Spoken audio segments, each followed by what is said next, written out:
Hello waiter. जी sir.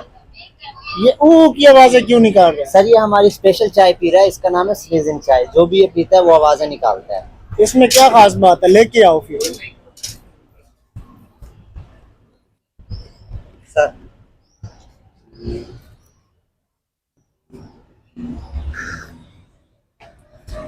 Normal चाय है, इसमें नहीं क्या नहीं है? नहीं नहीं सर, ये नॉर्मल चाय नहीं है। ये 500 दरम की चाय है। मगर अगर आप इसकी तरह आवाजें निकालोगे तो फिर आपको 100 दरम का डिस्काउंट मिलेगा।